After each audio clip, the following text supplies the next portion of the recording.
සියලුම ආතරයිටිස් රෝග සඳහා රාජපුර හන්දි තෙල ඔබ සුවෙන් තබයි.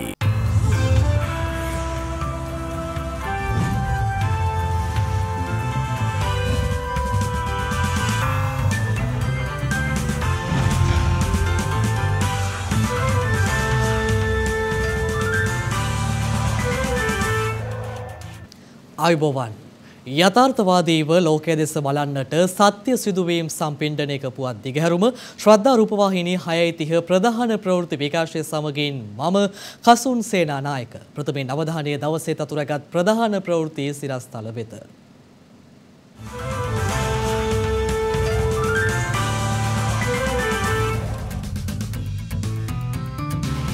දෙදහස් 22 මුදල් වර්ෂය සඳහා වන අයවැය කතාව හෙට. ගංගාවල ජලමට්ටම් පහළට දිස්ත්‍රික්ක 3ක් සඳහා නිකුත් කළ නායාම අනතුරු ඇඟවීමේ රතු නිවේදන තවදුරටත් දීර්ඝ කෙරේ. ජාතික ආරක්ෂක විද්‍යාලය ජනපති අතින් ජනතා අයිතියට. වසංගතය දුරු කරන්න දෙවන පරම්පරාවේ එන්නත් අවශ්‍යයි. ලෝක සෞඛ්‍ය සංවිධානය අවධාරණය කරයි.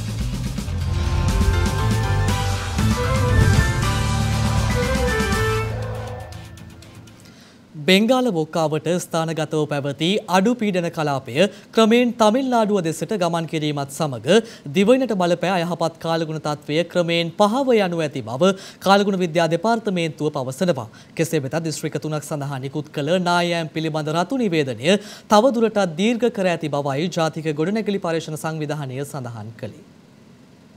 ගිනිකුණු දිග බෙන්ගාල බොක්ක මුහුදු ප්‍රදේශයේ පැවති අඩු පීඩන කලාපය මේ වන විට පීඩන අවපාතයක් දක්වා වර්ධනය වී පේදුරුතුඩුවේ සිට කිලෝමීටර 300ක් පමණ උතුරු දෙසින් ස්ථානගතව පවතින බව කාලගුණ විද්‍යා දෙපාර්තමේන්තුව පවසනවා. ඒ අනුව දිවයිනේ පැවති තදවැසි තත්ත්වයේ සාපේක්ෂ අඩුවීමක් අද දින සිට බලාපොරොත්තු විය හැකි බවයි කාලගුණ විද්‍යා දෙපාර්තමේන්තුවේ අධ්‍යක්ෂ ජෙනරාල් අතුල කරුණානායක මහතා සඳහන් කළේ. ඒතර මේකේ දැනට තියෙන බලපෑම විශේෂයෙන්ම බස්නාහිර වයඹ සබරගමු ඊට අමතරව මධ්‍යම සහ උතුර වගේ පළාත්වල ඕනෑම අවස්ථාවක වැසි තත්ත්වයන් නිර්මාණය වීමේ හැකියාවන් තියෙනවා. කෙසේ නමුත් මෙහි ඍජු බලපෑම තවදුරටත් අපි බලාපොරොත්තු වෙන්නේ මුහුදු තීරවල. විශේෂයෙන්ම තිරිකුණාමලයේ ඉඳන් කංකසන් තුරේ හරහා පුත්තලම දක්වාම තියෙන වෙරළබඩ තීරයට ඔබ්බෙන් තියෙන ගැඹුරු මුහුද සහ වෙරළබඩ ආසන්නයේ තියෙන මුහුදු තීරවල දීවරහා නායක කටතුවල යෙදෙන්න එපා කියන ඉල්ලීම තවදුරටත් අපි ප්‍රකාශ කරනවා. ඒතර මේ தත්ත්වය දැනට මේ ආකාරයට තියෙනවා. එතකොට මේ පද්ධතිය දිවයිනෙන් බැහැරට ගමන් කළාට පස්සේ නැවත වරක් අන්තර්මෝසන් සමයට අදාළ වන වර්ෂාපතන තමයි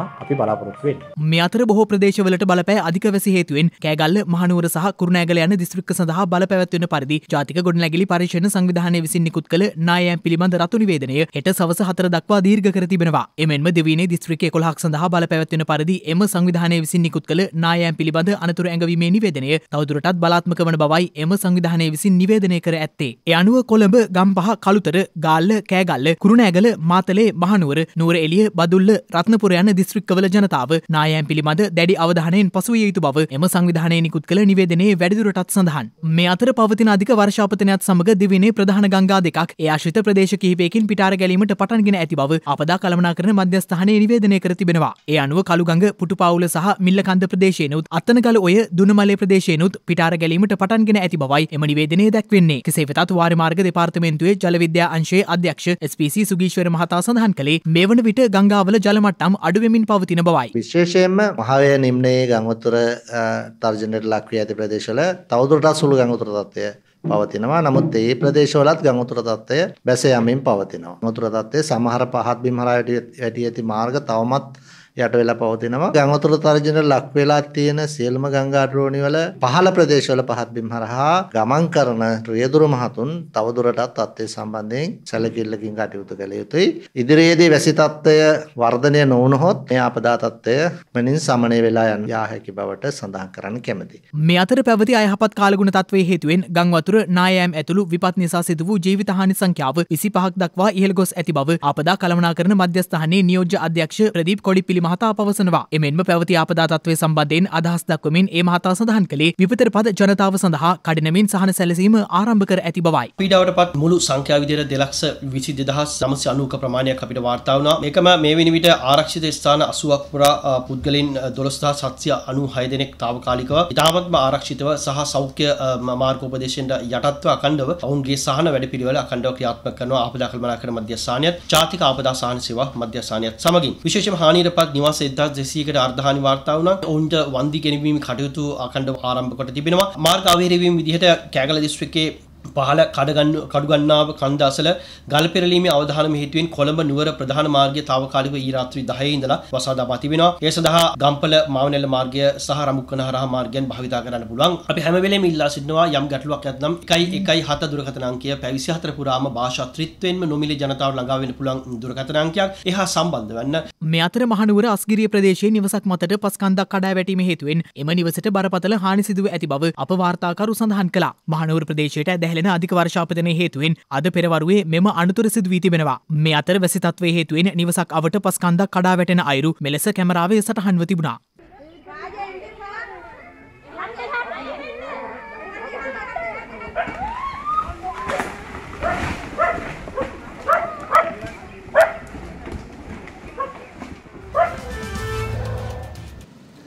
දෙදහස් විසි දෙක මුදල් වර්ෂය සඳහා වන අයවැය කතාව මුදල් අමාත්‍ය බැසිලි රාජපක්ෂ මහතා විසින් හෙට පාර්ලිමේන්තුවට ඉදිරිපත් කිරීමට නියමිතයි.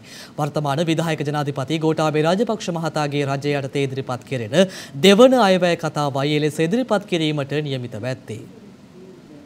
නිදහස් ශ්‍රී ලංකාවේ 76 වැනි අයවැය වශයෙන් හෙට දිනේ පාර්ලිමේන්තුවට ඉදිරිපත් කෙරෙන 2022 වසර සඳහා අයවැය කතාව හෙට පස්වරු 2ට ආරම්භ කිරීමට නියමිතයි. මෙම පනත් කෙටුම්පත ඔක්තෝබර් මාස 7 වැනිදා පෙරවරුවේ මුදල් අමාත්‍යවරයා විසින් පාර්ලිමේන්තුවට ඉදිරිපත් කරනු ලැබූ අතර 2022 මුදල් වර්ෂයට අදාළ සේවා වියදම් ඒකාබද්ධ අරමුදලින් හෝ ප්‍රතිපාදන සහිත වෙනත් සුදුසු අරමුදලකින් ලබා ගැනීමටත් ශ්‍රී ලංකාව තුළ හෝ ඉන් බැහැරව ණය ලබා ගැනීම ඇතුළු කරුණු කාරණා සඳහා වන මෙම විසර්ජන පනත් කෙටුම්පත 2021 සැප්තැම්බර් මාස 29 වන දින ගැසට් පත්‍රයේ පළ කෙරුණා. මේ අනුව 2022 ජනවාරි මාස 1 වැනිදා සිට 2022 දෙසැම්බර් මාස 31 වැනිදා දක්වා වන කාල සීමාව තුළ සේවා වියදම් සඳහා රුපියල් 2505 බිලියනයකට අධික වන ආණ්ඩුවේ වියදම් වලට අදාළ පුනරාවර්තන සහ මූලධන වියදම් සඳහා අනුමැතිය ලබා ගැනීමට නියමිතයි.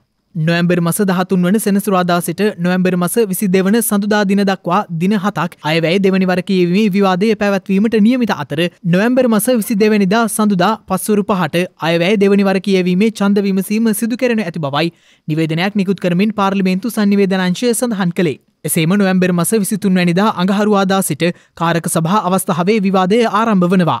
ඒ අනුව සෙනසුරාදාද ඇතුළුව දෙසැම්බර් 10 වනදා සිකුරාදා දක්වා දින 16ක් එම විවාදය පැවැත්වීමටද කටයුතු යොදා ඇති බවද පාර්ලිමේන්තු සංනිවේදනාංශය නිකුත් කළ නිවේදනයේ සඳහන්. එසේම දෙසැම්බර් මාස 10 වන දින පස්වරු 5ට තෙවැනි වර කියවීමේ ඡන්ද විමසීම පැවැත්වීමට නියමිතයි. ශ්‍රව්‍යාබාධිත ප්‍රජාව වෙනුවෙන් මෙවර අයවැය විවාදය සංජා භාෂාවෙන්ද ඉදිරිපත් කිරීමට කටයුතු යොදා ඇති අතර ඒ අනුව අයවැය විවාදයේ පැවැත්වෙන කාල සීමාව තුළ රූපවාහිනී සජීවී විකාශයට සමගාමීව සංඥා භාෂා කවුළුවක්ද විකාශය කිරීමට කටයුතු යොදා තිබෙනවා. අයවැය විවාදයේ පැවැත්වෙන කාල සීමාව තුළ මහජන ගැලරිය මහජනතාව සඳහා විවෘත නොවන අතර රාජ්‍ය නිලධාරීන් සීමිත පිරිසකට පමණක් අයවැය කාරක සභා අවස්ථාවට සහභාගී වීමට අවසර හිමි වනවා. හෙට දිනේදී ආරාධිත විදේශ රාජ්‍යතාන්ත්‍රික තානාපතිවරුන් හා කොමසාරිස්වරුන් වෙනුවෙන් විශේෂ අමුත්තන්ගේ ගැලරිය විවෘත කෙරෙනු ඇති.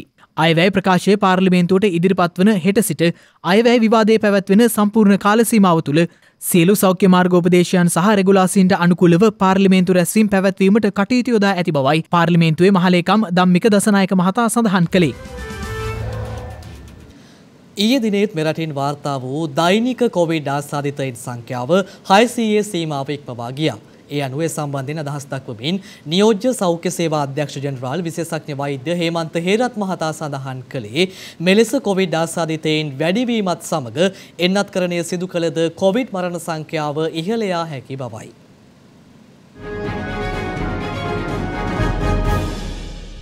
ඊයේ මෙරටින් තවත් කොවිඩ් ආසාදිතයින් 693ක් වාර්තා වුණා. ඒ මෙරට සමස්ත කොවිඩ් ආසාදිතයින් සංඛ්‍යාව 5,47,346ක් දක්වා ඉහළ නංවමින් නව ආසාදිතයින් සියලු දෙනා අලුත් අවුරුදු කොවිඩ් පකුරේ ආශ්‍රිතයින් බවයි වාර්තා වන්නේ. මේ වැඩිවීම අපි බරපතල ලෙස සැලකිය යුතු දෙයක්. මොකද අපිට යම් වැඩිවීමක් දකින හැම අවස්ථාවකම අපේ වැඩිවීමට හේතු සාධක වෙන කාරණාව බොහෝ වෙලාවට තිබුණේ ඊට සති කිහිපයකට පෙර. ඉදිරියේදී රෝගීන්ගේ වැඩිවීමක් වළක්වන්න නම් අද ක්‍රියාත්මක විය යුතුයි. දුර්වල පුද්ගලයෙකුට මේ රෝගය වැළඳුනොත් අපි මොනවා කරත් සමහර විට බරපතල අවසානයකින් තමයි කෙලවර වන්නේ. ඒ නිසාමයි අපි කියන්නේ අපිට පුළුවන් තරම් උත්සාහ කරන්න ඕන මේ රෝගයෙන් වැළඳීමෙන් වැළකී සිට. මේක ඉබේ ඇවිල්ලා කාටවත් ලැබෙන්නේ නැහැ. පුද්ගලයෙක්ගෙන් පුද්ගලයෙකුට පමණයි යන්නේ. මේම රෝගීන් වැඩිවීමත් සමග නැවත රෝහල් පද්ධතිය සූදානම් කරන්න සිදු වෙයිද? රෝහල් පද්ධතිය මේ වන කොටත් ඒ සඳහා සූදානම්. මේ අතර පෙරදා සිදු වූ බවට සෞඛ්‍ය සේවා අධ්‍යක්ෂ ජෙනරාල්වරයා විසින් ඊයේ තහවුරු කරන ලද කොවිඩ් මරණ 16ත් සමග මෙරට සමස්ත කොවිඩ් මරණ සංඛ්‍යාව 13908ක් දක්වා ඉහළ ගියා. මේ අතර මෙරට සිදුවන කොවිඩ් එන්නත් කරන කටයුතු අදත් සිදු වුණා. ඉන් දිගට මෙහෙම රෝගීන් වාර්තා වෙනකොට රටේ ජනතාවට ඉන්න සිද්ධ වෙන්නේ එන්නතේ පිටින්ද? එන්නතෙන් ලැබෙන්නේ ආරක්ෂාව පමණයි. ඒ ආරක්ෂාවෙන් රෝගය වැළඳීමට ආරක්ෂාවක් ලැබෙන්නේ නැහැ. යම් ප්‍රමාණයකට රෝගයට පැතිරීමට ඉඩහල් නොවෙනවයි කියන්න බෑ. රෝගීන් සංඛ්‍යාව අවම සංඛ්‍යාවකින් පවත්වාගෙන යන්න ඕන. ඒක කරන්න මේ එන්නතෙන් අපිට දායක වන්නේ නැහැ. ඒකෙන් අපි ලබා ගන්නේ යම් කෙනෙක් ලෙඩ හැදුනොත් ඒ අයට මිය යන්න සංකූලතා ඇති වෙන්න තියෙන ඊටකඩ අවම කර ගැනීමයි ප්‍රධානම දේ. එසේ නොමැතිව රෝගීන් විශාල සංඛ්‍යාවක් බෝ වෙන්න ගත්තොත් එහෙමත් නැත්නම් මේ රෝගේ පැතුරුනොත් අනිවාර්යයෙන්ම දුර්වල පුද්ගලයෝ එන්නත ලබා ගත්තත් ඒ අය රෝගී වෙනවා. ඒ අය අතරිනුත් යම් කීප දෙනෙක් මිය යන්නේ. මේ වන විට වෛරසය ආසාදිතව රෝහල්වල ප්‍රතිකාර ලබන සමස්ත පුද්ගලයන් සංඛ්‍යාව 10649ක් වන අතර වෛරසය ආසාදිතව සිට සුවය ලැබූ සමස්ත පුද්ගලයන් සංඛ්‍යාව දැක්වෙන්නේ 522789ක් ලෙසයි. ගෝලීය වසංගත තත්ත්වය සැලකිල්ලට ගැනීමේදී දෙවැනි පරම්පරාවේ එන්නත්කරණයක් අත්‍යවශ්‍ය බවට ලෝක සෞඛ්‍ය සංවිධානය විසින් ප්‍රකාශ කර තිබෙනවා.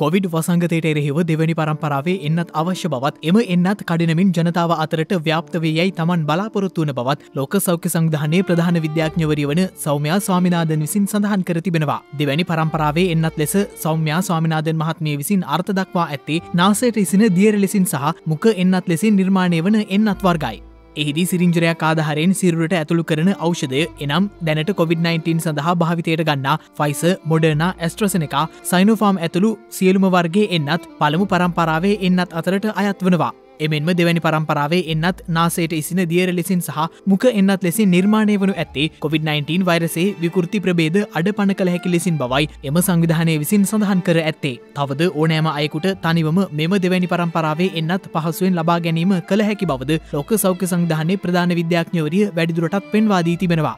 මේ අතර කොවිඩ් වසංගතයේ කේන්ද්‍රස්ථානයක් බවට පත්ව තිබූ යුරෝපා කලාපය තුළ යළිත් වසංගතයේ හිස එසවීමක් ලෙස ප්‍රංශය තුළ පස්වන කොවිඩ් රැල්ල ආරම්භ වී තිබෙනවා. එරට සෞඛ්‍ය අමාත්‍ය ඔලිවිය වේරන් විසින් පෙන්වා දී ඇත්තේ එරටින් දිනෙන් දින කොවිඩ් ආසාදිතයන් වාර්තා වීමේ වැඩිවීමක් පෙන්නුම් කරන බවයි. ඒ අනුව ඊයේ දිනේදී එරටින් නව කොවිඩ් ආසාදිතයන් 11883 දෙනෙකු වාර්තා වී ඇති බවයි විදේශ මාධ්‍ය වාර්තා කළේ. එමෙන්ම ඊයේ දිනේ එරටින් කොවිඩ් ආසාදිත මරණ 33ක්ද වාර්තා වූ බව විදේශ මාධ්‍ය සඳහන් කළා.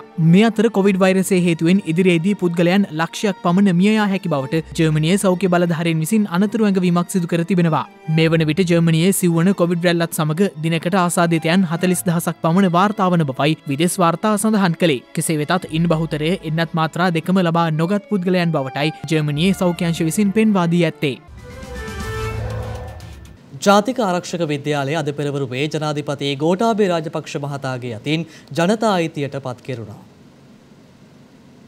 ගාලුපාරේ කොළඹ 3 පිහිටි ආරක්ෂක අමාත්‍යාංශයට අයත් මොම්ටාස් මහල් ගොඩනැගිල්ලේ ජාතික ආරක්ෂක විද්‍යාලය ස්ථාපිත කර තිබෙනවා. ත්‍රිවිධ හමුදාව, පොලිසිය සහ රාජ්‍ය අංශයේ ඉහළ තනතුරු දරන විධායක නිලධාරීන්ට ජාතික ආරක්ෂාව හා ක්‍රමෝපායික අධ්‍යයනය සම්බන්ධයෙන් අධ්‍යාපනය ලබා දීමේ අරමුණින් මෙරට ස්ථාපිත ප්‍රථම හා උසස්ම අධ්‍යයන හා පර්යේෂණ ආයතනය ලෙසයි ජාතික ආරක්ෂක විද්‍යාලය සැලකෙන්නේ. ජාතික අවශ්‍යතා තහවුරු කිරීම සඳහා ජාතික ආරක්ෂාව රාජ්‍ය තාන්ත්‍රික භාවය හා රාජ්‍ය ප්‍රතිපත්ති අංශයන්හි උපායමාර්ගික චින්තකයින් සහ නායකයින් බිහි කිරීම මෙම ජාතික ආරක්ෂක විද්‍යාලයේ අරමුණයි. ඒ අනුවෙහි ප්‍රධාන ගොඩනැගිල්ල විවෘත කළ ජනාධිපතිවරයා අධ්‍යයන පහසුකම් නිරීක්ෂණය කිරීමෙන් අනතුරුව ජාතික ආරක්ෂක විද්‍යාලයේ නිල වෙබ් අඩවිය එළි දැක්වුවා. මෙහි ප්‍රථම පාඨමාලාව හෙට සිට 2022 වසරේ අගෝස්තු මාසය දක්වා මාස 10ක කාලයක් පූර්ණ කාලිනව පැවැත්වීමට නියමිත අතර ඊට ත්‍රිවිධ හමුදාවේ නිලධාරීන් 27 දෙනෙක් සහ පොලිසිය නිලධාරීන් 4 දෙනෙකු සුදුසුකම් ලබා තිබෙනවා. එහිදී අදහස් දැක්වූ ජනාධිපති ගෝඨාභය රාජපක්ෂ මහතා ප්‍රකාශ කළේ ශ්‍රී ලංකාවේ ජාතික ආරක්ෂක විද්‍යාලය පිහිටුවීම දිගු කාලීන අවශ්‍යතාවයක් ඉටු කිරීමක් බවයි. ජාතික ආරක්ෂක විද්‍යාලයෙහි ඉහළ මට්ටමේ ආරක්ෂක සහ ක්‍රමෝපායක පාඨමාලා හදාරන ජ්‍යෙෂ්ඨ හමුදා නිලධාරීන්ට ඉදිරියේදී ජ්‍යෙෂ්ඨ ආඥාපති තනතුර දැරීමට මෙන්ම හමුදාපති තනතුරද දැරීමට අවස්ථාව ලැබිය හැකි බවයි ජනාධිපතිවරයා ප්‍රකාශ කළේ. ජාතික ආරක්ෂක විද්‍යාලයේ වෙනත් රටවල ජ්‍යෙෂ්ඨ හමුදා නිලධාරීන්ගේ ආකර්ෂණයද දිනාගනු ඇතැයි සඳහන් කළ ජනාධිපතිවරයා මෙමගින් සපයනු ලබන ඇතැම් අධ්‍යයන පාඨමාලා ජ්‍යෙෂ්ඨ පොලිස් නිලධාරීන් සහ රාජ්‍ය සේවා නිලධාරීන් සඳහාද විවෘත වන බවයි ප්‍රකාශ කළේ. මේ අතර ලෝක විද්‍යා දිනයට සමගාමීව ශ්‍රී ලංකාවේ ජාතික විද්‍යා දිනය හා විද්‍යා සතිය සැමරීම වෙනුවෙන් පැවති උත්සවය ඊයේ අරලියගහ මන්දිරයේදී ජනාධිපතිතුමාගේ ප්‍රධානත්වයෙන් පැවැත්වුණා. අධ්‍යාපන අමාත්‍යාංශය හා නිපුණතා සංවර්ධන අමාත්‍යාංශය ඒකාබද්ධව දිවයින පුරා පාසල් 1500ක නවෝත්පාදන විද්‍යාගාර පිහිටුවීමට සැලසුම් කර තිබෙන අතර එය සංකේතවත් කරමින් පළාත් මට්ටමින් තෝරාගත් පාසල් 9කට චෙක්පත් සහ පාසල් උපකරණ ප්‍රදානය සිදු කළා. මේ එහිදී අදහස් දැක්වූ ජනාධිපතිවරයා අධ්‍යාපනය වේවා සෞඛ්‍ය වේවා කෘෂිකර්මාන්තය වේවා මේ සෑම ශේෂත්‍රයකටම අද අධ්‍යාවසා තාක්ෂණය බලපාන. අධ්‍යාපනය රැකියා අවශ්‍යතාවය අතර විශාල පරතරයක් තියෙනවා. මේ තාක්ෂණයත් එක්ක අපි ඉදිරියට යන්නට ඕන. අද දත්ත ඩේටා පිළිබඳව ඉතාමත්ම වැදගත් ලෝකෙම පාවිච්චි කරන දෙයක්. දත්ත හරහා අවශ්‍යතාවයන් මොනවද ව්‍යාපාරවලට යොමු කරවන්න. මේවා පාවිච්චි කරන්නට ඕන. ආර්ටිෆිෂල් ඉන්ටෙලිජන්ස් භාවිතාවෙන් කරන රෝබෝට් කොපමණ කාර්යක්ෂමව සාමාන්‍ය පුද්ගලයෙකුට කරන්නට බැරි දේවල් කරන්නට පුළුවන්ද කියන්නේ. මිනිස්සෙකුට කරන්නට බැරි දත්තා විශ්ලේෂණයක් කොපමණ කරන්න පුළුවන්. මේ දැනුම අපි ළමයින්ට ලබා දෙනවා. මේ දැනුම ළමයින්ට ලබා දුන්නේ නැතොත් අපි නවෝත්පාදන ගැන කතා කරාට වැඩක් නැහැ. නවෝත්පාදන සඳහා කොපමණ අපි උනන්දු වුණත් ඒකට අවශ්‍ය නිපුණත්වය අපි ලබා දීලා නැත්නම් ඒකයි වැදගත් වෙන්නේ මේ අධ්‍යාපන ප්‍රතිසංස්කරණ කඩිනමින් දිය යුත්තේ ඒකයි. පෞද්ගලික අංශයේ සේවකයන්ගේ විශ්‍රාම ගැනීමේ වයස අවුරුදු 60 දක්වා දීර්ඝ කිරීමට අදාළ පනත් කෙටුම්පත සහ රැකියාව අවසන් කිරීමට අදාළ පනත් කෙටුම්පත අද පාර්ලිමේන්තුවේදී සම්මත කෙරුණා.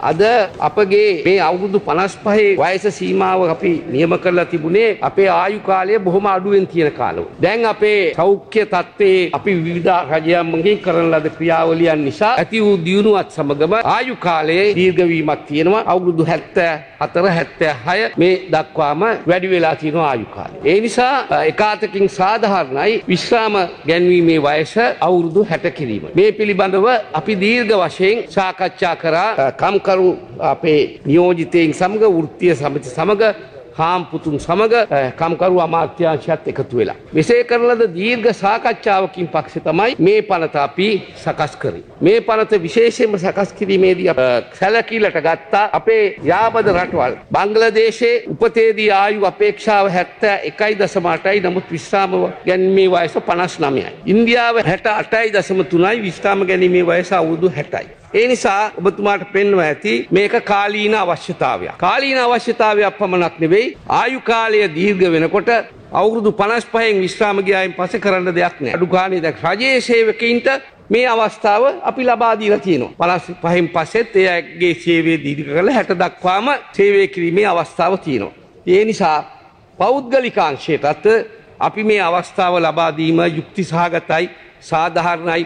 මේක මේ රටේ වැඩ කරන ජනතාව විසින් කාලාන්තරයක් තිස්සේ ඉල්ලන ලද ඉල්ලීමක්.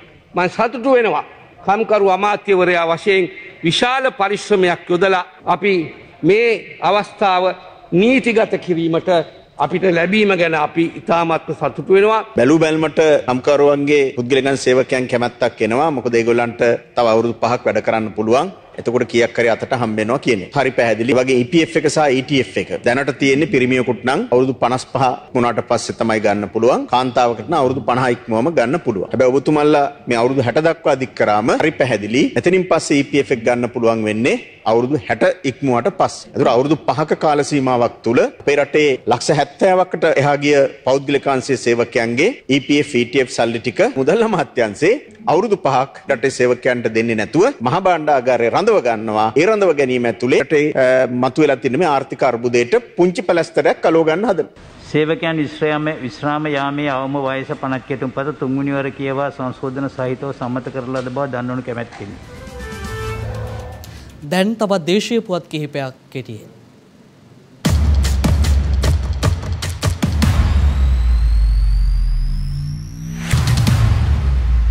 විදේශ රැකියා ශේෂ්ත්‍රයේ දියුණුව වෙනුවෙන් වසර 3ක ජාතික සැලැස්මක් සකස් කර ඇති බව ශ්‍රී ලංකා විදේශ සේවා නියුක්ති කාර්යාංශය පවසනවා. ඒ අනුව ලබන වසරේ සිට ක්‍රියාත්මක කිරීමට නියමිතයි. ඒ සඳහා විදේශ රැකියා අමාත්‍යාංශයට අමතරව ශ්‍රී ලංකා විදේශ සේවා නියුක්ති කාර්යාංශය හා විදේශ රැකියා ඒජන්සි සමාගම් දායකත්වය ලබා දෙන බවයි එම අමාත්‍යාංශය සඳහන් කළේ. අදාළ ජාතික සැලැස්ම තුළින් ජාතික ආර්ථිකයට විදේශීය ප්‍රේෂණ වැඩි වශයෙන් ලබා ගැනීමට මෙන්ම ගෘහ ආර්ථිකය දියුණු කිරීම තුළින් විගමනික පවුල් සෞභාග්‍යමත් කිරීමට හැකිවනු ඇති බව විදේශ සේවා නියුක්ති කාර්යාංශය ප්‍රකාශ කළා. එමෙන්ම විධිමත් විදේශ රැකියා සඳහා ගොස් අතරමං වීම වැළැක්වීම සඳහා සෑම ග්‍රාම නිලධාරී වසමක් තුළම විදේශ ක්‍රමික බලකාය නමින් වැඩසටහන ක්‍රියාත්මක කිරීමටද සැලසුම් කර ඇති බවයි විදේශ සේවා නියුක්ති කාර්යාංශය වැඩිදුරටත් සඳහන් කළේ.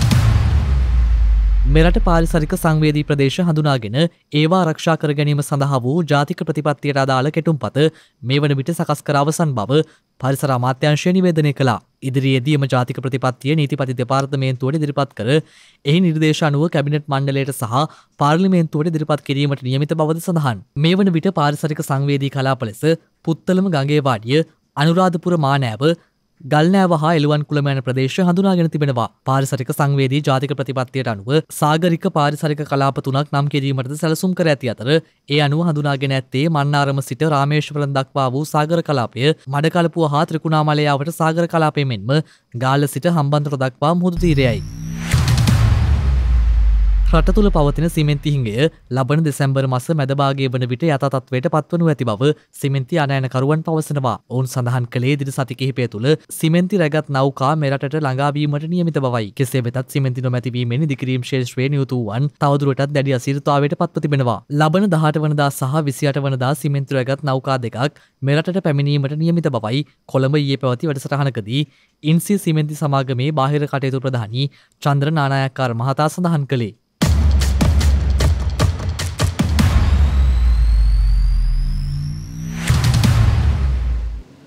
සංවේදී හදවත් එකතුවක් සිදු කළ සැත්කමක සුව වූ සටහනක් මේ. මරණයත් ජීවිතයත් අතර සටනකින්න පුංචි දරුවෙක්. තවම මාස 10යි වයස. ලෝකය ගැනවත් වෙනත් කිසිම දෙයක් ගැනවත් හරිහැටි තේරුමක් නැහැ. ඉපදුන දවසිඳලා මේ පුංචි දරුවගේ බෙල්ල සහ ගෙලාශ්‍රිත ප්‍රදේශයේ ලොකු ඉදිමුම් දෙකක් පිහිටලා තියෙනවා. ඒ නිසාම දරුවා ජීවත් වුණේ වෛද්‍ය උපකරණ ආධාරයෙන්. අවාසනාවට දරුවගේ දෙමාපියන්ට මේ දරුවා සඳහා ප්‍රතිකාර කරන්න තරම් වත්කමක් තිබුණේ නැහැ. ඒ නිසාමදු දරුවගේ දෙමාපියන් මාස 6ක පමණ කාලයක් රෝහලට ආවේ නැහැ. දරුවා රෝහලේ තනි වුණා. මේ බව කට වචනයෙන් හැම තැනකම ප්‍රචාරය වෙන්න පටන් ගත්තා. සංවේදී හදවත් ඇති මිනිස්සු ක්‍රියාත්මක වුණා. ඔවුන්ට අවශ්‍ය වුණා මේ පුංචි දරුවගේ කෙළ පිහිටි ඉදිමුම් සැත්කමක් කරහා ඉවත් කරන්න. ඒ නිසා සැත්කමට අවශ්‍ය මුදල් පුංචි දරුවා වෙනුවෙන් ඔවුන් රෝහලට ලබා දෙන්න පටන් ගත්තා. දරුවන් අඬනවා තමයි. ඒ දෙමව්පියන් ඒ දරුවන් සනසනවා. මේ පුංචි දරුවා සනසන්න එහෙම දෙමව්පියන් නැහැ. මේ සිදුවීමේදී සංවේදී වුණ එක් පුද්ගලයෙක් කියනවා. හැබැයි විශ්වාස කරන්න මව්පිය සෙනෙහසක් නොවිඳි දරුවාට ලෝකයේ හැම අම්මා කෙනෙක්ගෙන්ම වගේ ලොකු ආදරයක් ලැබුණා. ඒ ආදරයත් එක්ක ලැබුණ මුදල් පරිත්‍යාග අවසානයේ දරුවගේ සැත්කමට වෙන් කළා. දැන් සැත්කම සාර්ථකව අවසන්. පළමු වරට මේ පුංචි දරුවා හඬන ශබ්දයට බොහෝ අම්මාවරුන් සංවේදී වුණා.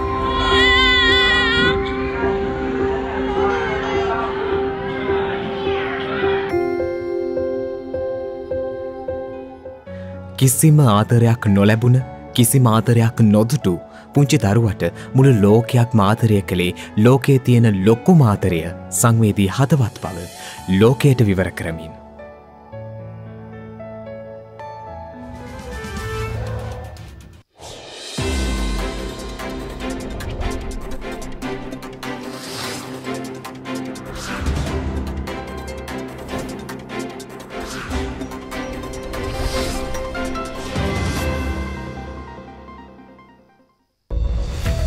හෙට නොවැම්බර් 12 වැනිදා නියුමෝනියා රෝගී තත්ත්වයන් පිළිබඳව දැනුවත් කිරීමට මෙන්ම ඒ සඳහා වූ සෞඛ්‍ය ක්‍රියාමාර්ග පිළිබඳ දැනුවත් කිරීම වෙනුවෙන් නම් කරන ලද ලෝක නියුමෝනියා දිනය සෑම වසරකම නොවැම්බර් මාස 12 වන දිනට එනම් හෙට දිනට යෙදී තිබෙනවා.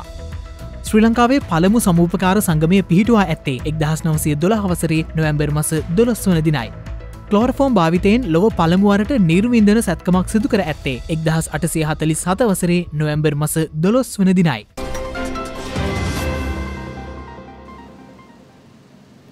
එත් සමගින් ශ්‍රද්ධා ප්‍රධාන ප්‍රවෘත්ති විකාශය නිමාවට පත් වෙනවා. හමුවෙමු හෙටත් සවස 6:30ට. තෙරුවන් සරණයි.